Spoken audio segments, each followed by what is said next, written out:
Hi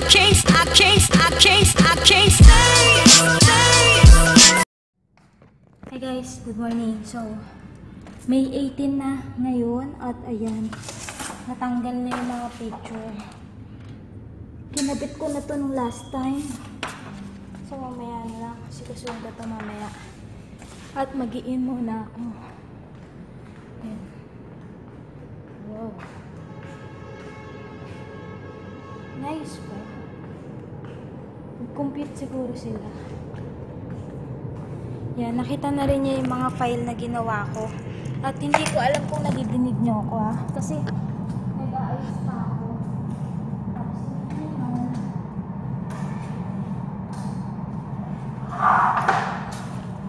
dami kong gagawin. So, sana magsunod-sunod nga yung sked ko. At ayan, ng alcohol, na extension, nandito, hindi nakuha.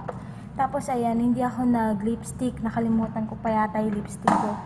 Tapos yung compact ko, nakalimutan ko din palitan. Dahil ubos na yung ginagamit kong Evervelena. Tapos, may darating. Yan, ang ingay.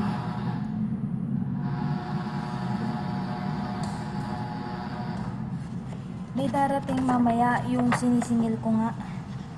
Yan.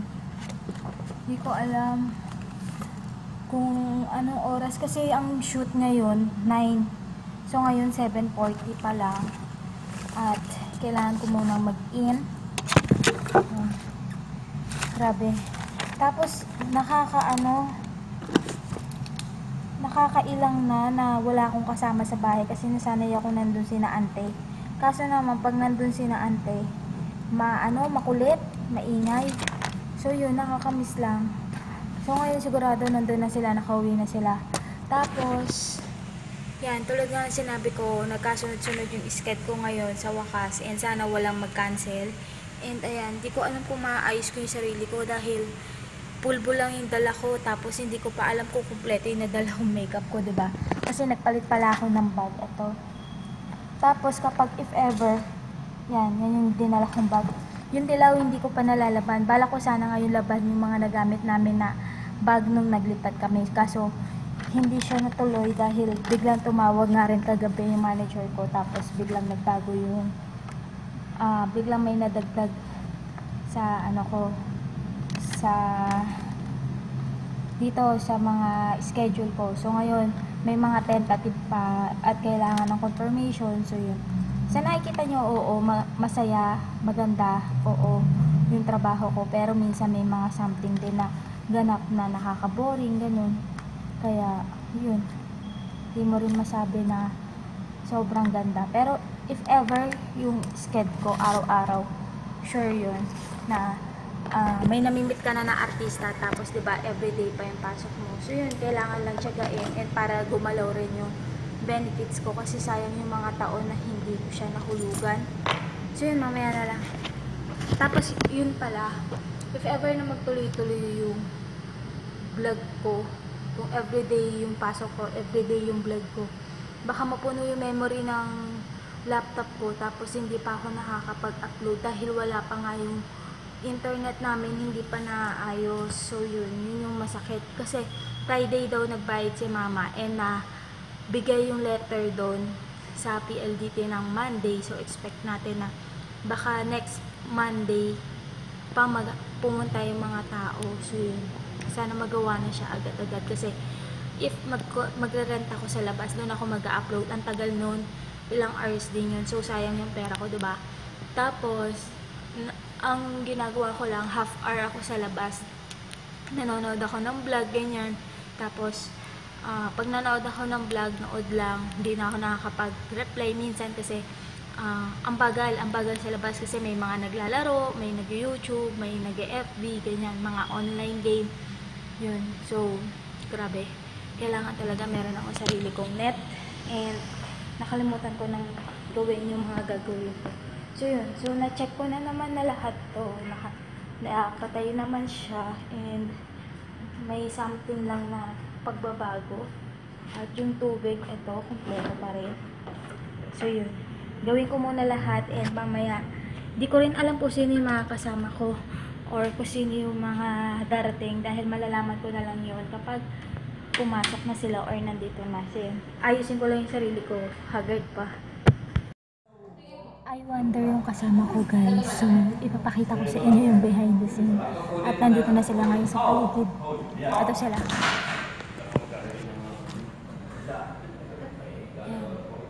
Nagsiset up pa lang. So, mamaya, pagka pwede yung video, mag-video ako. Pero, syempre, hindi yung buong scene. Yung mga pahapyaw lang. So, yun.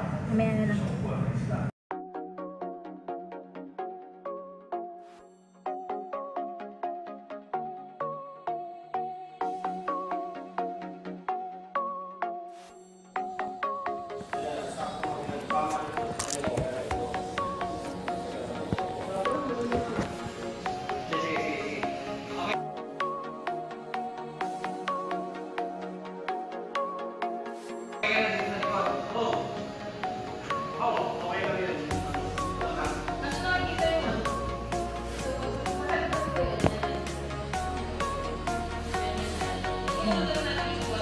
Sabi si ate, yung nagsasalita, siya yung tumulong sa akin dati. Kaya ako nakalabasa. I wonder kung dati si Kuya Charlie. Ang isang hindi ko kilala kasi ngayon ko lang din siya nakakabaho. Yung dito, yung mga pangit. Yung dito po, dyan ang interview. Kasi yung mga pag-prepare ko na sila. So, ito lang yung mga pwede ko ipakita.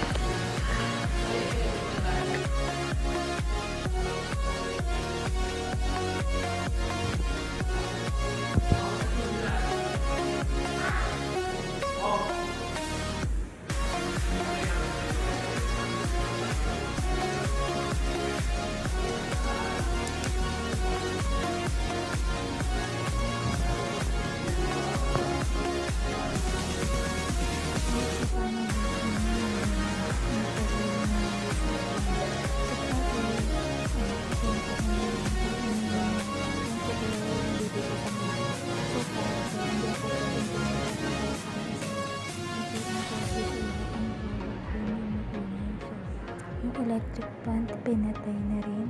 Ayan. So, ito yung ganap na yung naman na sisimula na sila.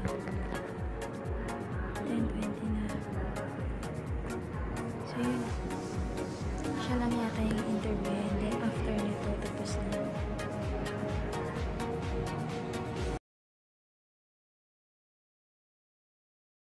Ayun guys, so, mabilis lang yung shoot dahil interview.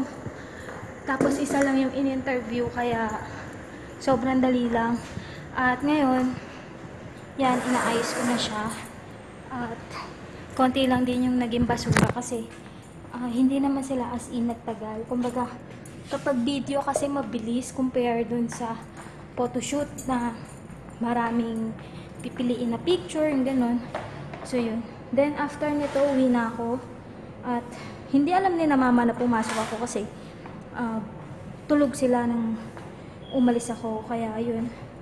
At yan, kinausap din pala ako ng admin, so re-report ko yung sinabi sa akin para ma-update din sila. So yan, at yung nadidinig nyo yung susi ko yun.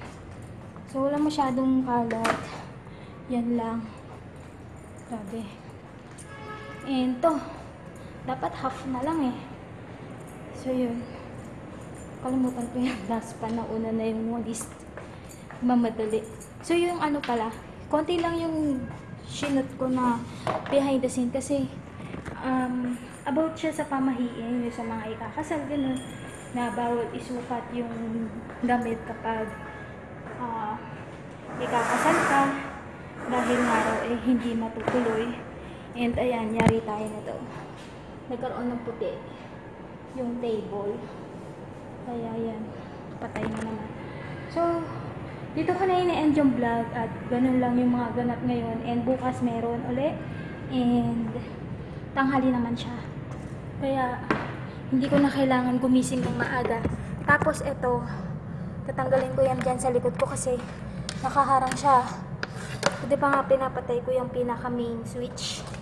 So yun, yung CR nasara ko na, yung aircon sa likod nasara ko na, meron pa ako natitinig na hindi ko pa nasasara. So, kailangan masara ko to lahat bago ako umalis. And yan, grabe. Hindi ko kasi nakita yung setup nila dun sa candle. And yung sa kandila, yun yung kailangan ko linisin. Dahil, matrabaho kasi yun. At ito, napatay ko siya, nababa ko na yung aircon dito sa likod. And ito na lang sa harap yung bukas. So, yan, patay na rin yan. Patay na to. Yan, patay na. So, wala na nakabukas. Ito na lang iaakit ko. And mag-out na ako. So, yun guys, hindi ko alam kung anong masasabi ko doon sa pamahiin. Pero, marami naman na kasing hindi naniniwala. Pero, meron pa rin na naniniwala. So, ayan, dahil sila, hindi sila naniniwala, yun yung nangyari. Pero sabi naman ng isang photographer, inatake. So, may sakit siya. So, yun, dito ko na ina-end yung vlog. Sana nag-enjoy kayo. And, bukas hindi ko alam kung anong ganap and kung sino mga kasama ko. So, yun, balitaan ko kayo. And, thank you ulit sa panonood and sana huwag kayong magsawa na mapadaan sa vlog ko. So, yun, bye. Maraming salamat. I can't stay.